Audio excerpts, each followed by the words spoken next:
Alpha. Omega.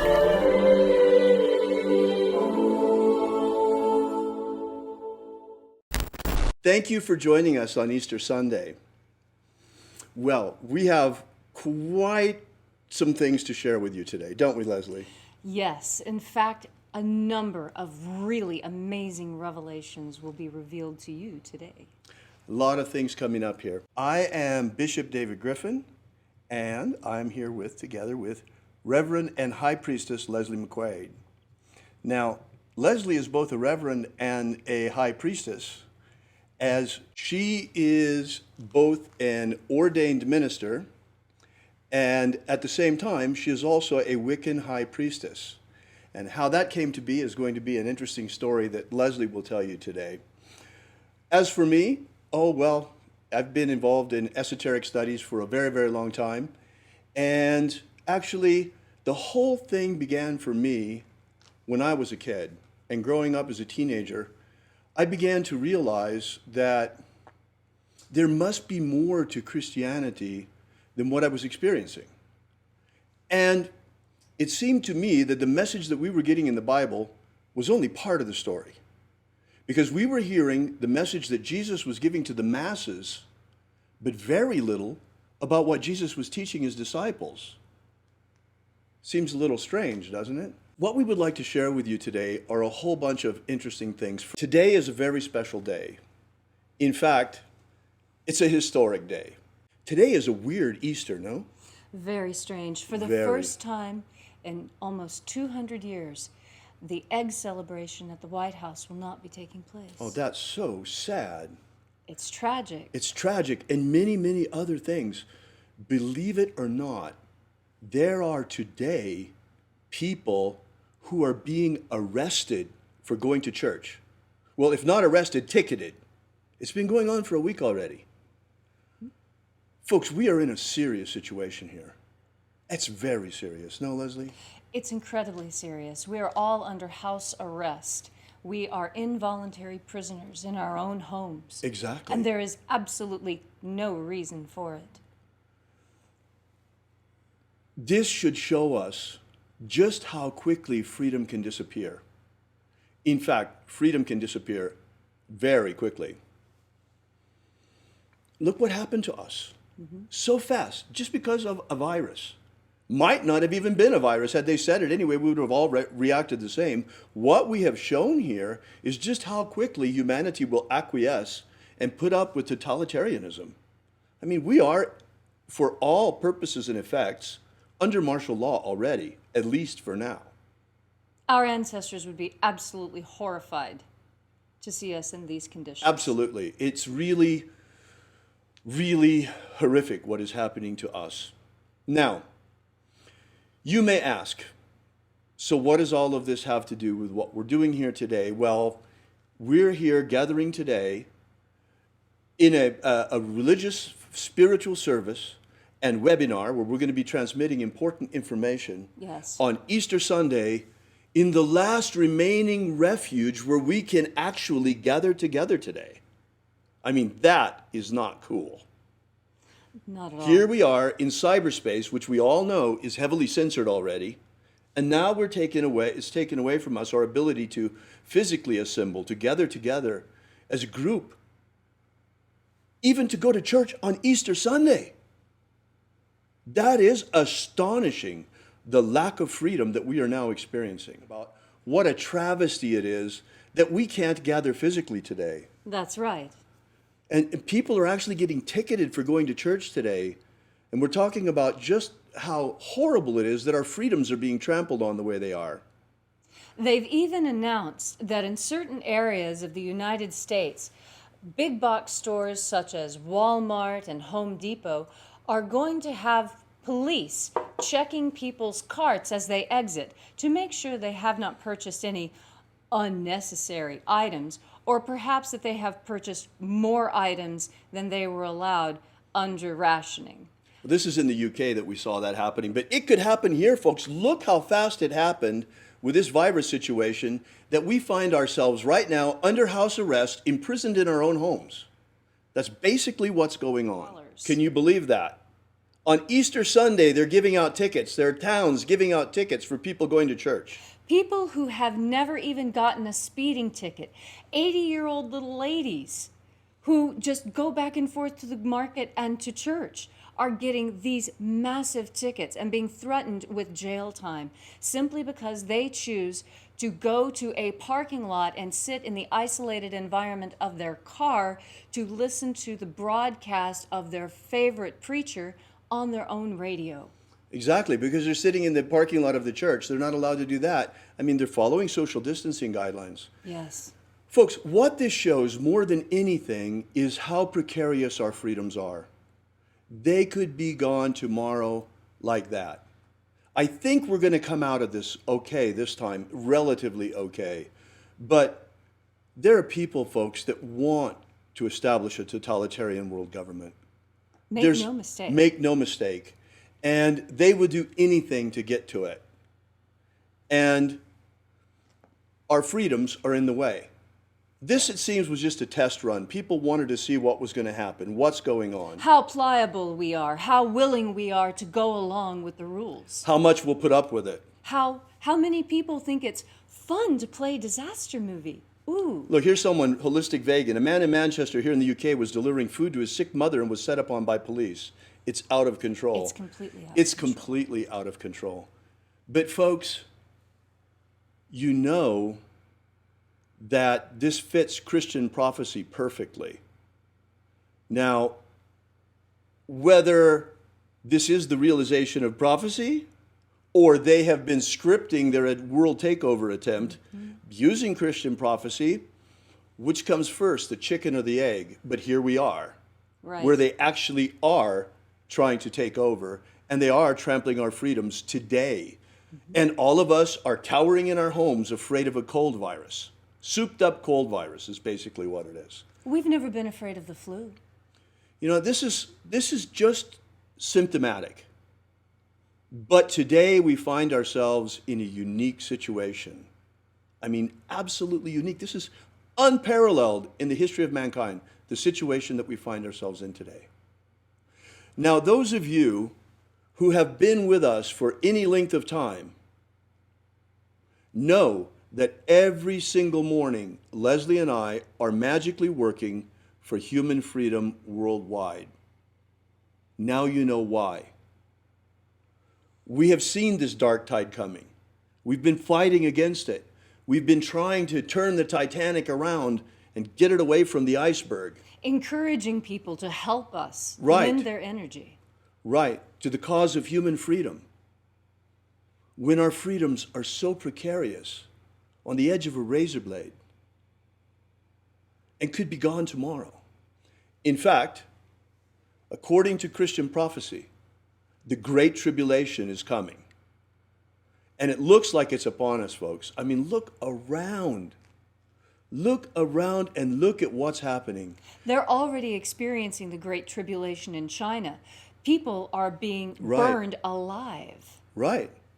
You know, there were Overdose. stories coming out of China of the crematoriums burning people who died of COVID-19 and hearing screams coming out of the crematoriums from people that were still alive.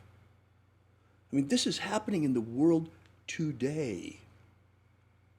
Today. And just because you're not experiencing it face to face doesn't make it any less real or Right. any less dangerous to you personally. I mean, you saw how fast this virus got around the world, and we all got affected by it. So, here we are, folks, in this weird situation.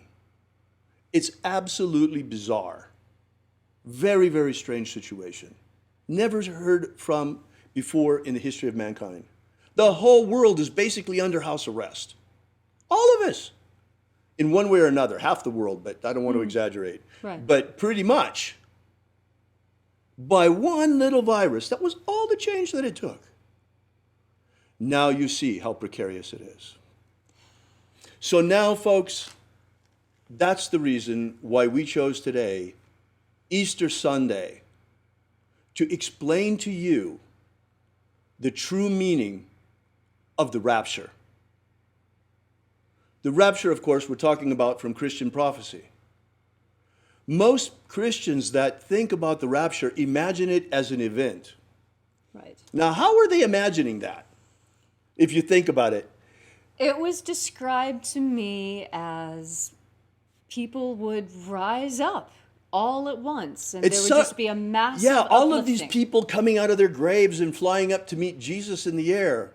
Sounds more like a zombie movie or an episode of Resident Evil if you've got all of these decomposed bodies suddenly flying up into the air. I mean, it's kind of an unrealistic image, folks. And it's all based on a couple of verses and an interpretation, one interpretation of those verses. Well, certainly, folks, the rapture is here. It's right here and right now. This is our last chance to get off this rock before the coming tribulation. And have no doubt, it is coming. Bill Gates has already invented digital tattoos to see whether or not you have the COVID-19 or whatever virus. They're coming with it, folks. They're going to try forced inoculations on the entire humanity, and they're going to put subcutaneous digital chips in our bodies that you won't be able to buy or sell without. You won't even be able to leave your home without permission. We're being chipped like wildebeest in the field. Right, we're being chipped like animals. In fact, we're being herded like animals. In fact, they're trying to cull the herd of human beings. In fact, they'd rather kill us all and replace us all with robots, or as many of us as possible. Don't kid yourselves, folks. We're in the battle of our lives. We are. We're in the battle of our lives. And don't think just because you're Christian, you're going to get raptured out of here and you're not going to have to fight in this battle. That's not the way the rapture works. And don't think that just because you're pagan, that you're removed from all of this and you're in some other little bubble. You're under house no. arrest today, too. We're all in the same bubble. All of us are in the same boat. Everybody. That's why it's very important that you understand that this is a prison planet. One way or another, we are imprisoned on this planet. We're imprisoned in this physical body, if nothing else.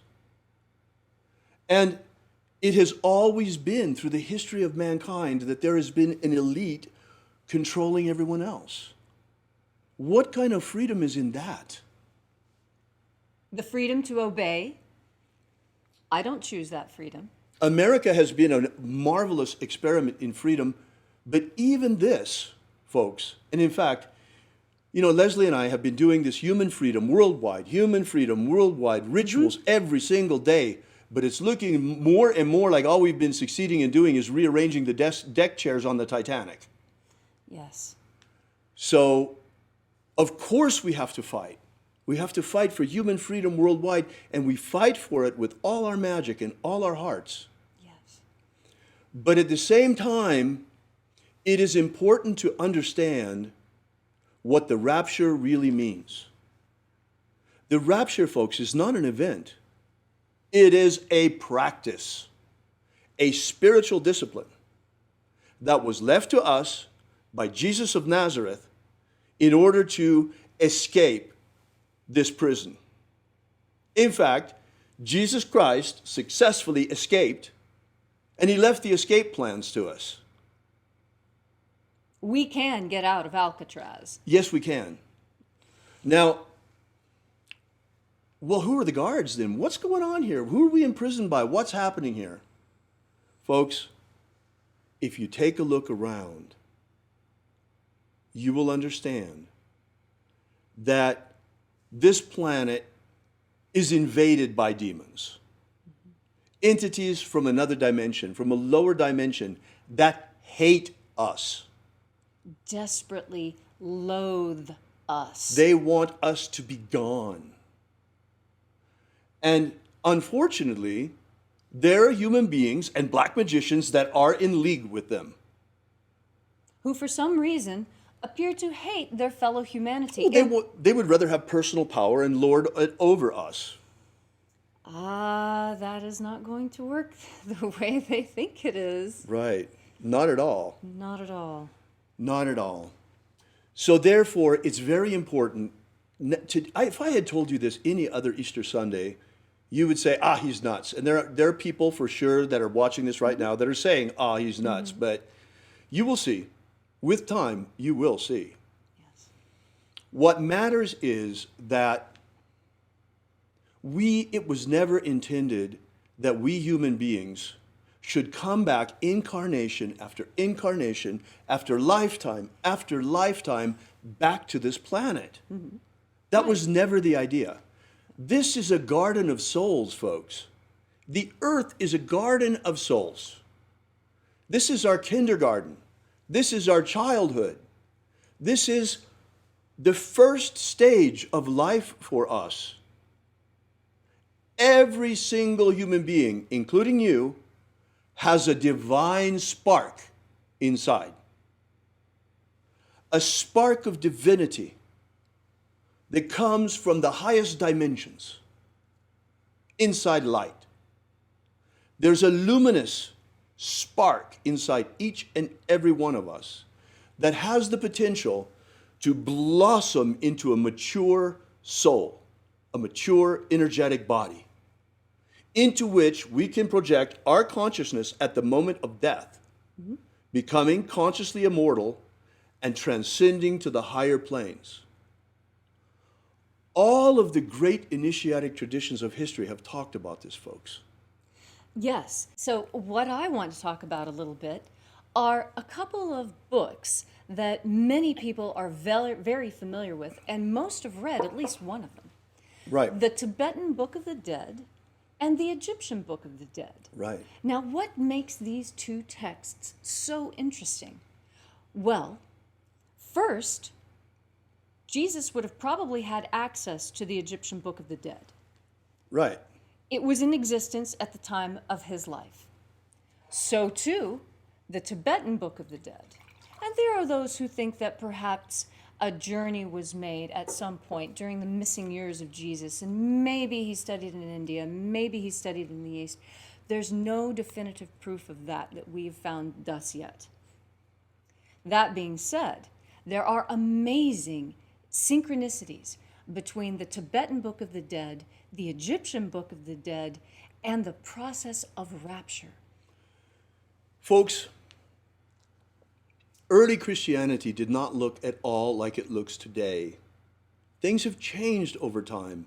In fact, the biggest change was the coming of the Roman Church, especially the coming of the Roman priesthood and Roman Christianity becoming the official religion of the empire.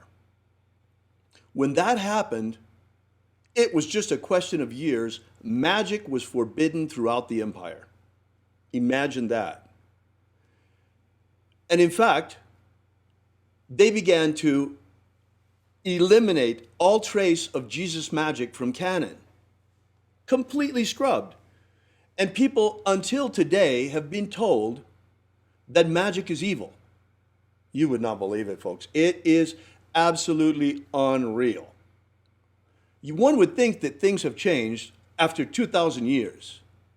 You see, back in Jesus' day, they accused him, the religious leaders of the day, the scribes, they accused him of casting out demons by the power of the prince of demons. In other words, being in league with demons himself. Jesus' answer was, a house divided against itself cannot stand. As we see in the United States today. I know. So, but the point is that nothing has really changed. Religious leaders today still condemn magic. Even the magic of Jesus, some of them, believe it or not. And there is no evil in the magic of Jesus, folks. None whatsoever. It is the most sublime magical system of the magic of light that I have ever experienced in my life. Yes, I agree. You know, I've practiced a lot of different types of magics, and the magic of light is by far the gentlest, the most effervescent, the most uplifting and life-altering magic I have ever personally practiced. And by life-changing, I mean that when you undertake a magical practice, any magical practice, in fact, anytime you decide to do something new, it's going to change you. For example, If you decide to start playing a musical instrument, you will never listen to music the same way again. You have been changed by the process of learning how to play music. Right. So too with magic. Magic changes you in very predictable, very prescribed, very planned ways. Especially the magic of light, because you're changing yourself through the contact with the angels themselves. Yes. And this contagious contact with angelic forces naturally uplifts the human spirit that is contained within our bodies. Jesus taught this as well, folks. He taught it to his disciples. The Romans, I mentioned, tried to eliminate every trace of Jesus' magic, especially the Roman priesthood and the Catholic Church, in the early days of the Catholic Church. They were misguided following the councils of Nicaea, when they established prescribed canon and eliminated certain things. One of the things that got eliminated was Jesus' magic. In fact, they tried to wipe out all trace of it, but they weren't able to. The bishops of Egypt, some of them, were clever enough to bury some of the most sacred texts beneath the sand so the Romans couldn't get at them. And one of these was recovered in 1769 near Thebes in Egypt, near Karnak, in fact, in a document called the Bruce Codex, which contains, in my opinion, two of the most important documents of spiritual treasure of the Western world. The first and second books of Iao. The first book of Iao and the second book of Iao.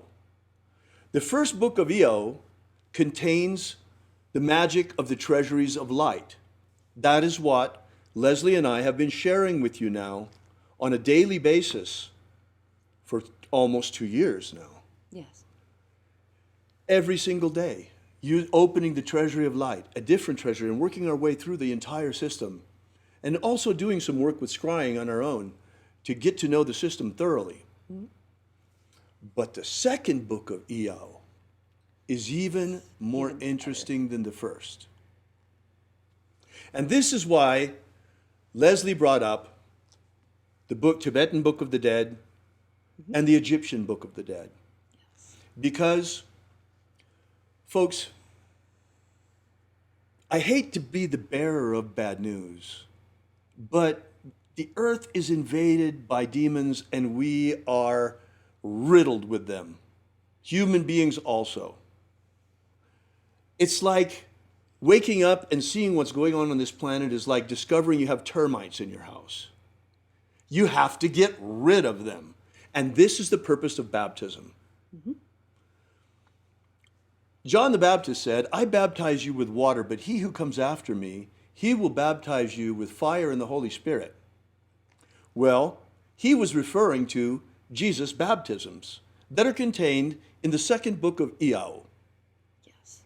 The baptism of the waters of life, the baptism of fire, and the baptism of the Holy Spirit. 3 baptisms that Jesus gave to his disciples. These are 3 initiatic rituals that have an exorcistic function. And they're followed by a ritual specifically to break the power of demons over you forever.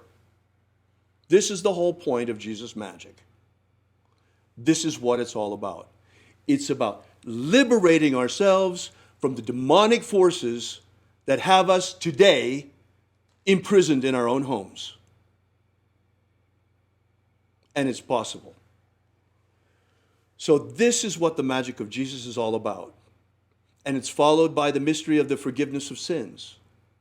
And then the most important piece of the whole thing, the magic of jailbreak, the magic of rapture, the magic of rising on the plains and getting past each of the guardians as we rise. It is the magic of resurrection into the kingdom of light. Yes. Never before have these things been stated so clearly as they are today. Mm-hmm. Mark this day, April 20th, 2020, for this is the day that the beginning of the rapture has been proclaimed, mm-hmm. as we are proclaiming it right now. Because the rapture is not an event. The rapture is a magic. It is the magic of ascension, the magic of resurrection, the magic of liberation from this body of flesh. No longer do you need to come back and reincarnate in another meat body. But at the end of this lifetime, we can transcend directly into the kingdom of light using the magic of Jesus. The rapture magic of Jesus. Now, I want to say a few words to the pagans who may be out I'll there. bet. Because, well, for one thing, you need to know how I came to hold the opinion that I have. Because I have, and anyone who has known me has known that I have been very adamant in my criticism of Christianity. And there are many points that Christianity deserves to be criticized for. Yes, the Inquisition was hideous, and they should be criticized for that. However, I counter. Have they not changed their ways? Is there no better sign that the magic of Jesus can move on people's hearts and change them than the fact that Christians no longer seek to burn witches? Now, another thing that perhaps may surprise you is that I am absolutely now comfortable with Christians and Christian magic. This was not always the case for me because I had some baggage, which a lot of pagans do have baggage from this. Something that is very, very difficult for pagans is to understand that if you're really going to be a polytheist, it does include Jesus and Yahweh and God and those Christian concepts. If you're going to be a real polytheist, then that means many gods. That means accepting this on an equal basis. That's not as difficult as it might sound. Now, if it is difficult, I'll tell you why it was difficult for me. I was under a mild form of demonic possession. It had to have been the case because every time I heard the name Jesus, I could feel the hackles on my neck going up, like, wah, wah. For a polytheist, that's not a very normal reaction. Not at all. And not so, if you're walking your talk. Right. So I had to step back and take a look at that. Now, why is that? Why is it that I feel such an upwelling of emotion at the mere mention of the name? Well, who else feels such an emotional upwelling and reaction when the name of Jesus is said? Have you ever seen The Exorcist? Right. Jesus was the greatest exorcist who ever lived, folks. He's the greatest magician who ever lived as well. And even the mention of his name has an exorcistic function. Imagine the power of his magic. And this is what I'm encouraging you to do. As a pagan, just very gently with yourself, if you happen to have trouble with Jesus and Bibles and Christian crosses and other things of this nature, I encourage you, just go into any mirror and look into your own eyes and say, why does the name Jesus bother me so much? And then listen and see what you hear. You will be astonished at the that's going to come flooding out of you. And when this happened to me, I was nonplussed by the whole thing. I thought, well, what is this? I've never considered myself to have a demonic possession. This is ridiculous. I'm a perfectly nice person. I get a little wild if I've had a drink or two, but doesn't everyone? And then I realized it didn't necessarily have to be something that I was conscious of. That in a world filled with demons, filled with demonic possession, where even the images of the television are demonic and torturous and painful, this could have come simply from contagion. Just like contact with the angels raises you up, contact with demons drags you down. Right. And I realized that just living in this world was enough to get the stink of demonic energy on me such that it needed to be cleaned off. And this is the purpose of baptism.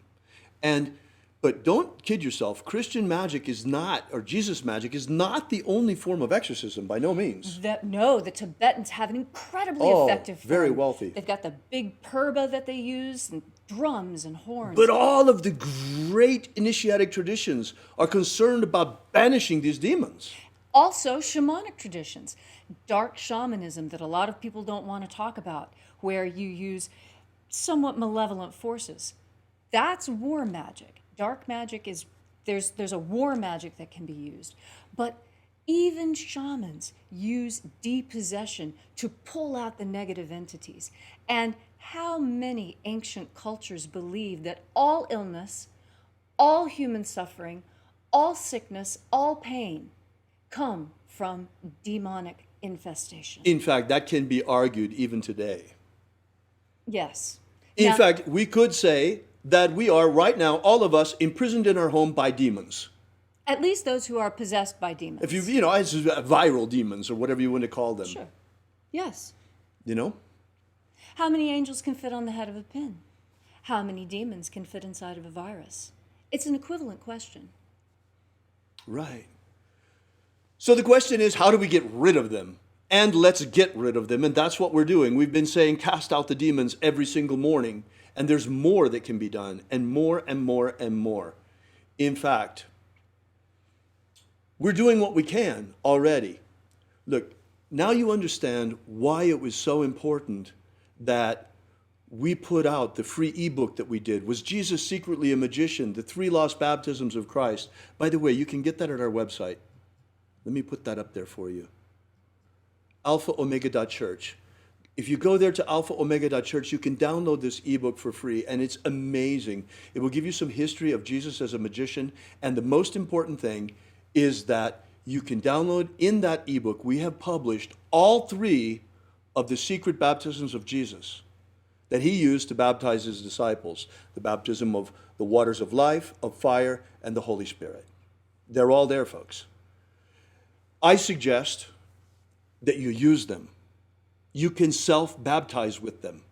All the instructions are there. They're all there. It's all there. You have to adapt things a little bit, but it doesn't matter. What matters is that you do it with the intention of purifying yourself, of cleansing yourself, of eliminating these entities from you.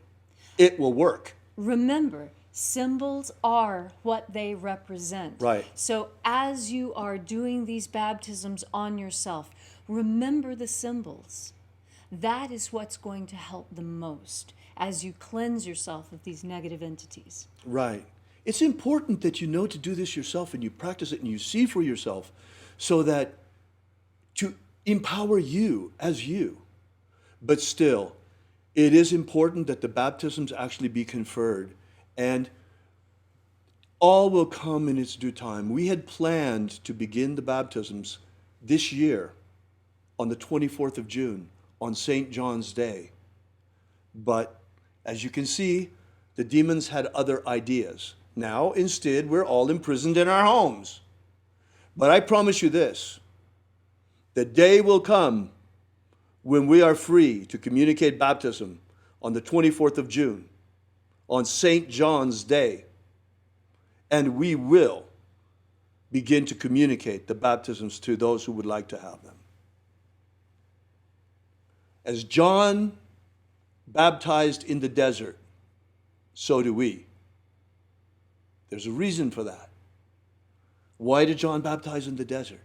Because of the powerful sun there, the God force energy, how strong it is burning in those places at that time. We will communicate these to you. I will baptize you with the waters of life, with fire, and with the Holy Spirit. By the way, my middle name is John, for those who may not have known that. Let me say a word to the Christians. This message, the message of the rapture, is not exclusively for Christians. In fact, this is one of the things that has gotten me in trouble more than anything, is the fact that I have Leslie by my side. Hi. A pagan high priestess, which I have insisted on from the very beginning. We have been berated by certain religious leaders, folks, for that. I've been accused of many things, but mostly they don't like the fact that Leslie is here. Too bad. The message of the rapture, the magic of Jesus, is for all who want to practice it, not just one sect or another. This is a magic of liberation, folks. It is the patronage of all humanity, of all human beings. The magic of freedom, the magic of ascent, the magic of resurrection unto eternal life in the kingdom of light. The kingdom of light is a very real place, folks. It is a dimension at the speed of light. And that's where we're going using this magic. But the bad news is, this is our last chance, folks. Like I said, we've been trying to turn the ship around, avoid the iceberg, turn the Titanic around. So far, we've only been able to rearrange the deck chairs. That's why today that we're all imprisoned in our homes, we are bringing out the magic of rapture and the message of the liberation that comes with the magic of Jesus. Now, it's very true that this message is not just for Christians, because in fact, in Jesus' day, there weren't any Christians yet. There were only those who followed him. And those who followed him came from every stripe and description. Right. Mary Magdalene came from the city of Magdalene, which was a port city, very much like Alexandria, and had every religious and magical stripe that you could think of there. And yet, with all those different choices in front of her, she chose the magic of light. And I believe I know why. You see, when we're talking about the rapture, that's a thing that we get to experience. Easter talks a lot also about the resurrection. And this, I think, is very important because I want you to understand my understanding of what the resurrection is through my particular lens. I've studied a lot of different cultures and a lot of different magical systems in my past. And the resurrection fascinates me. And one day in meditation, I received an answer to my question.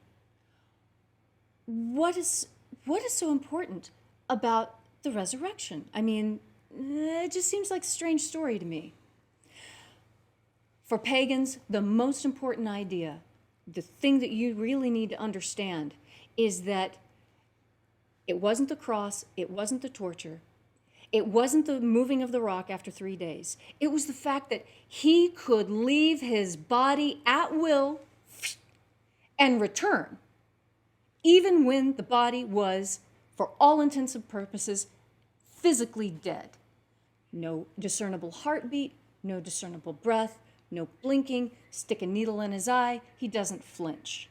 Okay, must be dead, take him down, put him away before he stinks, right? It is amazing that someone could physically disconnect their spirit from their physical body, leave, and then come back and reanimate that body. That is a magical power that I am awed by, to be quite honest. I have seen some really incredible acts of magic. I've seen telekinesis. I have seen levitation.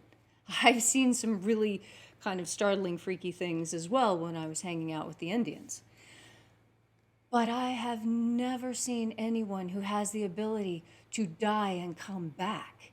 That is a magic beyond all others. And what that says is that his light body was so fully intact and so functional that it was ready right when he needed it. And he could just bloop, step right into the new suit and out of it and back in and out again.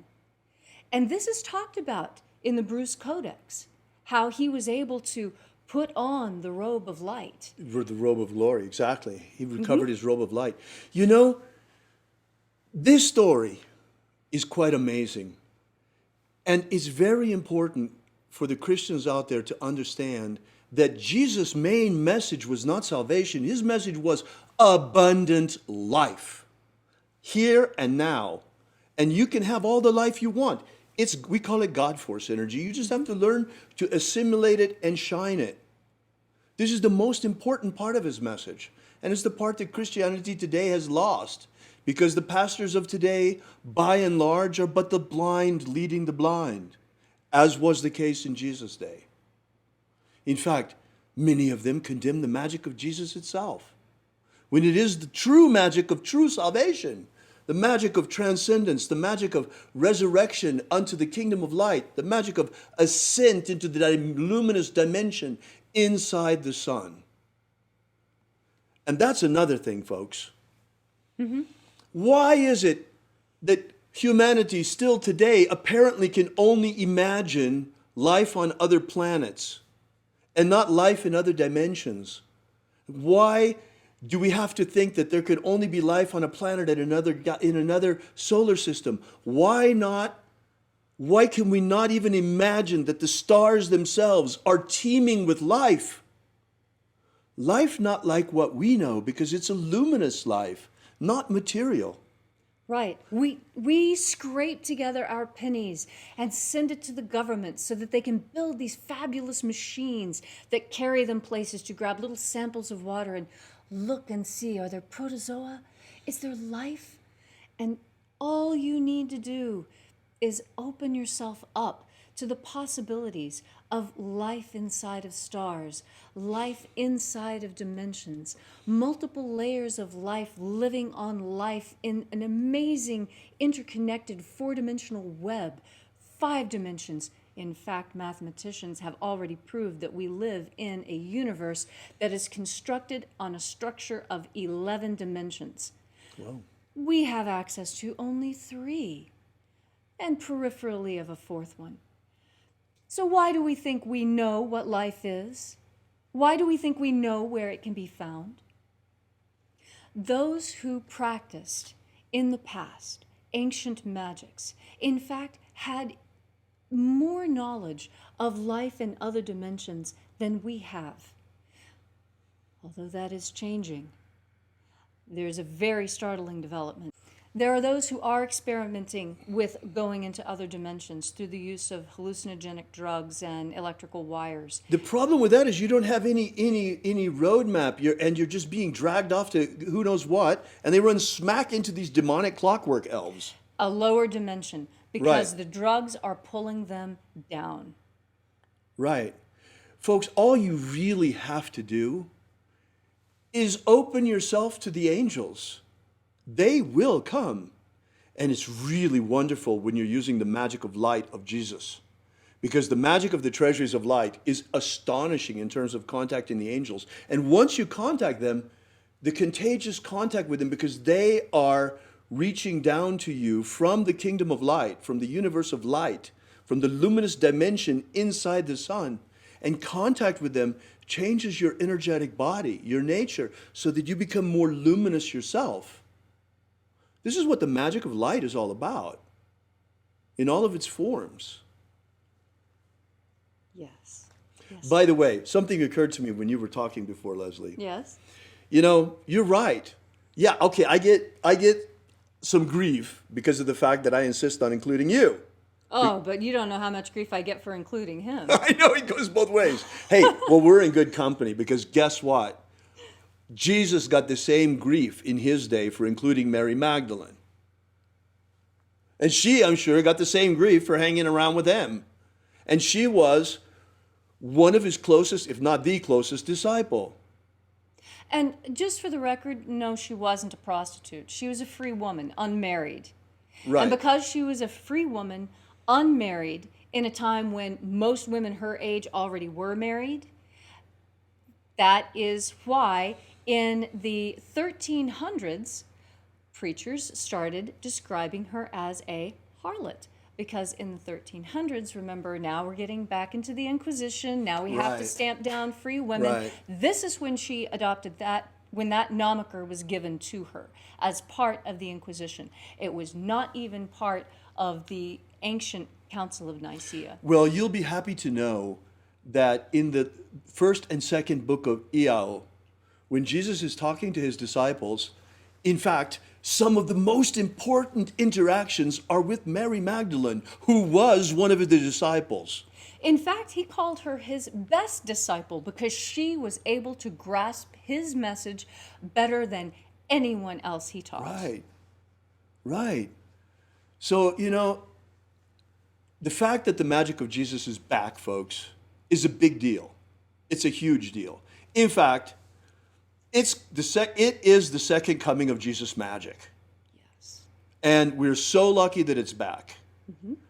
But it's going to be challenging. It challenges a lot, especially people who are very sectarian in their views, that think it should only be for our group and not for that group over there. Well, I'll tell you this, though. We're putting it out there for everyone. All who would practice. All who would practice. All who would practice. But the prophecy says there will only be 144,000. What does that mean? What this means is that, okay, we are right now in the end of days. We're about to enter into the period of the tribulation.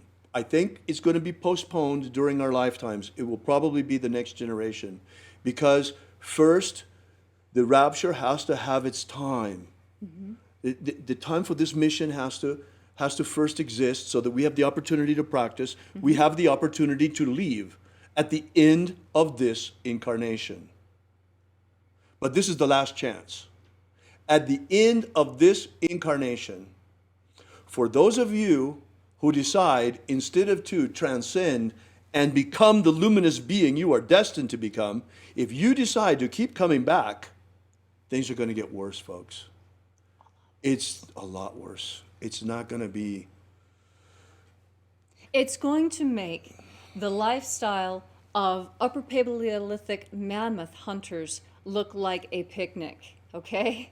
Just so you know, it's really going to be incredibly uncomfortable. Well, they certainly don't want us to have a lot of freedom. And maybe we can push this off for a while so that we have enough freedom in order to practice and to spread this message, and that you have the opportunity to practice, and that you also have the opportunity at the end of this lifetime. And that's very important. We are not advocates of suicide. No. We are advocates of proper preparation for death. And that's what is important. That's why I mentioned the Egyptian Book of the Dead and the Tibetan Book of the Dead, because these are training manuals for the process of death. Right. And we also have this in Christianity in the first and second books of Iao. In fact, the book of the practice of transcendence of rapture is in the second book of Iao. And it's much simpler in the texts that Jesus left than it Very is in the, oh my straightforward. goodness. The Egyptian Book of the Dead, oh my goodness. And the Tibetan Book of the Dead is even more complicated when it comes to figuring out what you have to remember, what you have to do. The Egyptians were pretty clear. You know, when you get to the other side, don't walk on the ceiling, don't eat feces, don't drink urine, you know, don't walk through people. You know, there's certain rules of protocol Right. listed in the Egyptian Book of the Dead of how you're supposed to act as you're making the transition from the meat suit to the light suit. And it's very important when making that transition, according to the Egyptian Book of the Dead and the Tibetan Book of the Dead and to the Book of Iao, it's very important to remember that in this transitional state, you are being judged. You are being judged. You are being checked. Let's see. It's just like in the military. Are you the right height? The demonic forces that have us trapped on this planet don't want to let us go. Right. They have humanity right where they want us, enslaved. Varying degrees, but think about it. Okay, so we've gone from being direct slaves to being sharecroppers, in a certain sense. Right. Many of us have gone from being direct slaves to being indentured servants, but these are all forms of slavery. any form of debt that you currently have is a type of slavery because you are indebted. Right. Indebtedness means that you do not fully own yourself. I know this is difficult to understand, and I really wish that somebody had explained it to me sooner. I want to make this point Yeah. that we've been making this whole time in a different way, and I Okay. need your help to do it. If you wait for me just one moment. Of here, okay? course.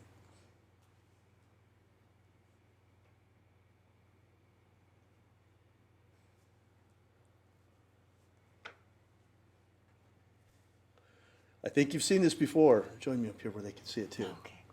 There we go. I think you've seen this before. Every morning for the last more than 2 years, we've been out there with a staff like this one, if not this staff, saying, set my people free. Yes. Set our people free. Set our people free. Well, today, for the first time, the meaning of this becomes clear. This is very much like the staff of Moses. And in fact, this period of the rapture is very much like the Exodus. It is time, folks. At the end of this lifetime, it is time for us to leave this planet forever. The time has come for us to leave the land of Egypt and to enter into the promised land. This is a symbol, folks. The land of Egypt is this planet Earth, and the promised land we speak of is the luminous dimension inside the sun. We are luminous creatures, and the time has come for us to go home.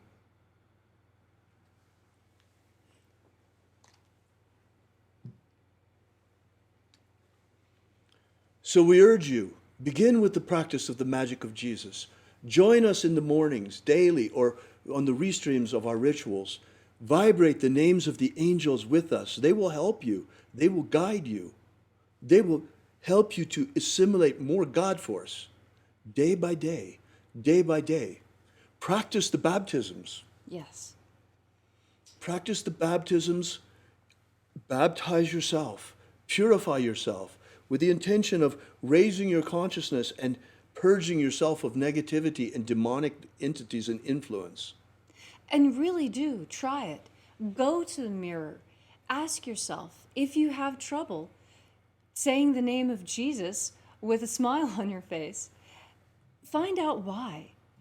You may discover that, like me, you have a contagious demonic infestation that needs to be removed in order for you to become more luminous. Right, exactly. And that's the point. I haven't done this because I want to be a Christian. Now, if you really have a huge problem with Jesus, use another kind of magic. I mean, use another kind of magic if you have to, shamanic magic or whatever it is. Yes. But depossess yourself. Yes. This is very important. It's not that difficult to do. In some cases it might be. You might need some help from someone. There's plenty of people out there who are willing to help with this. Right, You can lay hands on yourself. right. You can self-exercise so that no one needs to know what's going on. It's just you, yourself, your eyes, your mirror, your sovereign will, and your full intention to be the most light, most luminous creature you possibly can. And to the magicians out there, remember this. Symbols are what they represent. What is happening also today is that the magic of exorcism is becoming more important than ever before. Let me give you an example. I believe, well, it's very possible. Right now it's impossible to know because they won't test you unless you have such severe symptoms that you almost need to be hospitalized. But I believe that I caught COVID-19. Leslie was here, she saw it. Mm-hmm. But the thing is that even when I catch a flu, it's always so mild that, it's because I have such a strong solar body. And when I caught this, immediately, I took it much more seriously than anything else. Mm-hmm. Leslie remembers, I stopped everything else I was doing for 2 days. Increased my supplements up to 100 milligrams of zinc every day, 4 times a day, 1,500 milligrams of time-released vitamin C, increased my dosage of vitamin D3, vitamin A, all of the things that I could think of to strengthen my immune system that I had here on hand. And at the same time, I used magic of my own concoction, combined with a very ancient magical tradition, which, and simple scientific fact, that the Indians used, the Native Americans, with their sweat lodge. So what I did is from the very moment that I could feel something coming, you can tell, a little bit feverish, a little bit extra mucus, little tingle in the nose. I upped the supplements, and I began to dedicate my time to taking one sweat bath after another, to sweat out as much as the virus as I possibly could, and ritualizing that bath, sweating out demons, banishing all demonic influences from me through my sweat as I was sweating out virus. And guess what? Within 24 hours, I was healed. And within 48 hours, there was no trace of it left. I continued the baths for an extra day. I believe that I have vanquished the demons of this virus from myself with only 2 days' effort. This I explained to you as a way of showing you how you can use spell work also to achieve the same exorcistic function, because I know since there are a lot of pagans joining us, there are some certainly out there who have a problem with Jesus still. So you might feel comfortable using spells like this in the meantime until you come around and see that there's no evil in the magic of Jesus even for pagans. Truly, symbols are what they represent. And when you look at these symbols, what you're looking at is what you think they mean, not what the people wearing them think they mean. You know, and this is why the magic of Jesus can be practiced by all. It is a set of spiritual practices, not a creed. All that you have to really believe is that it is possible at the end of this lifetime to ascend into the kingdom of light. And that you have to aspire to fulfill your destiny as a human being to become one of these luminous creatures that we are destined to become. Yoga is a practice and can be separated from the Hindu milieu in which it occurred, so that you just get the physical benefits. But most people don't realize that the yoga process itself pumps God force into you by the combination of breath and movement. That is the practice to bring more God force into yourself from that culture and time. We as Westerners now finally have our own system where we can build our energetic bodies, and it is through the magic of light. We don't need to twist ourselves into pretzels or recite 1,000 mantras or pierce our tongues in order to receive this energy, this insight, this knowledge. The magic of Jesus is the most powerful magic system that I have ever experienced, bar none. And I have experienced a lot. And so have you, Leslie. Yes. So, well, folks, that's really what we wanted to tell you today. This has really been a pleasure to be with you here on Easter Sunday. And the magic of light is the magic of life itself. And that's why pagans should be on board 110%. The pagans that I know are tree-hugging dirt worshipers. We love the earth so much. Look, and the Christians that I know are great people too. Look, folks, don't let your pastor tell you that magic is evil, especially the magic of Jesus, because you will simply be rejecting your spiritual inheritance. And pagans, oh my goodness! Do you know how thrilled I was when I found out that there was a Christian tradition that came down to me from my ancestors that contained magic? I was, upon the departure of my grandmother, I received 2 very important books, 2 books that have absolutely changed my life. One was Bernard McQuaid's Preacher's Handbook. Oh, wow. My great-grandfather on my father's side was an Episcopalian minister. He lived in Monroe County, right near the border of Monroe County and Greenbrier County, on a creek, in a white 2-story house with 6 bedrooms, all of them full of kids and hound dogs. And the other book that was left was the one from my grandmother. She had converted to Catholicism, and I had what had been given to her by her priest, a very old copy of the Order of the Mass.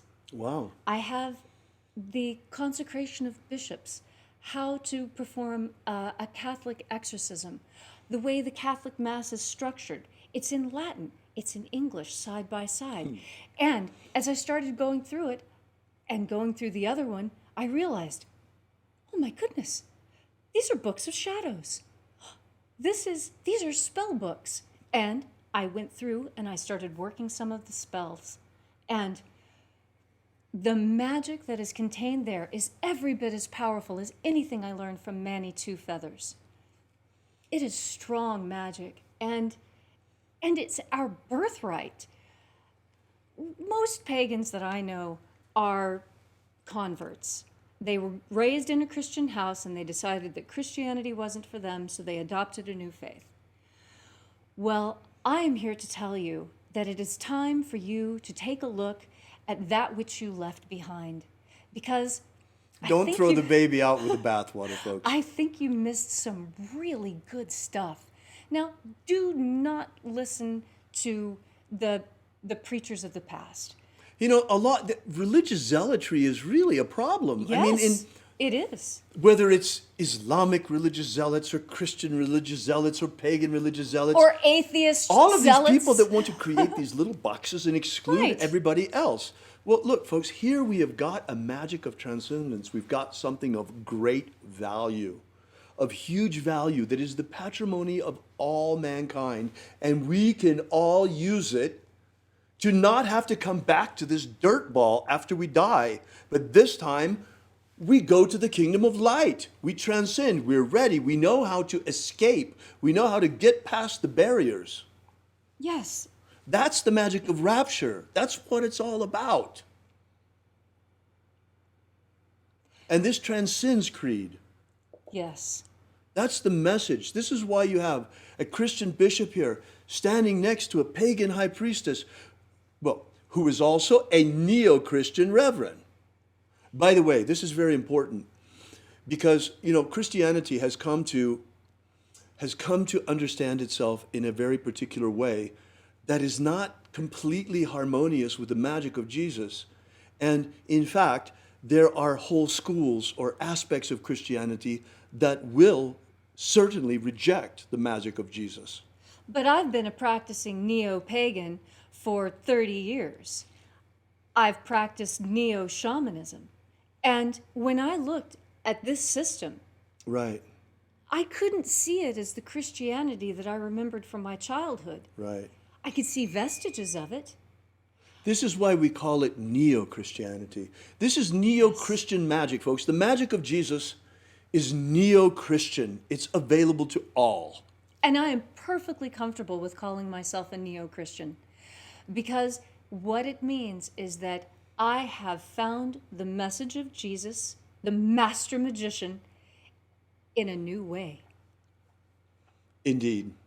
Indeed you have, Leslie. And both of us are really astonished by its power and its beauty and its glory, and we're so honored to be able to share these things with you and to play a role for humanity in bringing these things out. You know, neither one of us have any children left. Leslie chose not to have children, and then I lost my only son. Well, he was our son by that point. And after that, both of us, we don't really have any skin in the game here, folks. But still, nonetheless, we're out there every morning. Human freedom worldwide. Human freedom is trying to stop the Titanic from hitting that iceberg. Well, now we see that it's time not just to keep trying that, which we will every day. We're not changing that. Oh, yes, we're going to keep But at it's it. also time to man the lifeboats. Yes. And here they are, folks. Here's the magic of Jesus. Here are the lifeboats. We got to get out of here. At the end of this incarnation, this is the last chance. This is it. Prophecy says there will be 144,000 ripe souls ready to ascend, ready to resurrect. The 144,000 elect. Folks, are you one of them? That's your choice. Yes. If you want to be one of them, then practice the magic of Jesus, and we will leave together. Remember? We will make this journey together. This journey to the promised land, to the kingdom of light. We will ascend and we shall be victorious. But we choose in neo-Christianity for our organization, we choose not the symbol of the cross to represent us, because the symbol of the cross is a symbol of death. And we don't worship a dying Savior. Rather, we practice his living magic. And therefore, we choose the symbol that Jesus chose himself. For he said, I am the Alpha and the Omega. Yes. Thank you so much for coming out. May God bless one and all this Easter Sunday. May God bless you. May we be delivered from this imprisonment very quickly in our homes. It is time to cast these demons out, reopen our economies. Before we go, I ask that you join us for a moment in prayer. Oh Lord, help us on this path. Help us to transcend at the end of this lifetime. Help us to bring out this magic, that it may become a shining beacon of light for all to see. Thank you so much for coming out. We ask these things and thank him in the name of Jesus of Nazareth. Amen. So mote it be. Thanks for joining us, folks. Welcome to join us on the Exodus, because the hour of the rapture is at hand.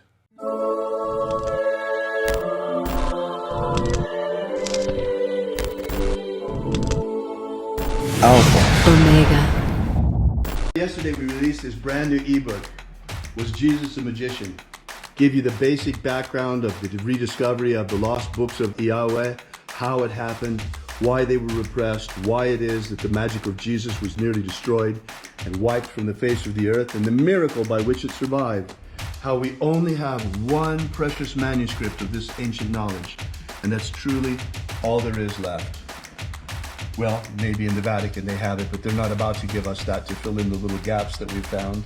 So be sure to make sure you download this. You don't want to miss this. You can get it for free for now at thesecretsofjesus.com. Thesecretsofjesus.com. Are you familiar with the Rosicrucian with what's his name? He's popular in the States. He's the president or the Emperor. Imperator. the president Emperor. Imperator. from the Golden Dawn. What's his name? Oh, David Griffin holds this position as Emperor. Imperator.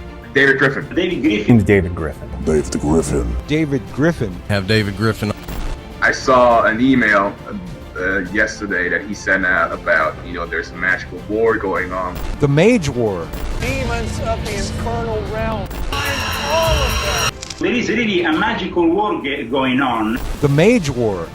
There is a guy called David Griffin who is heading all these magicians. David Griffin is S.L. McGregor Mather's present successor. David Griffin. David Griffin. David Griffin. Dave the Griffin. I'm Golden Dawn Imperator David Griffin. David Griffin. David Griffin. David Griffin. Dave the Griffin. Now, David Griffin. There's a magical war going on. So there is really a magical war going on. Alpha. Omega.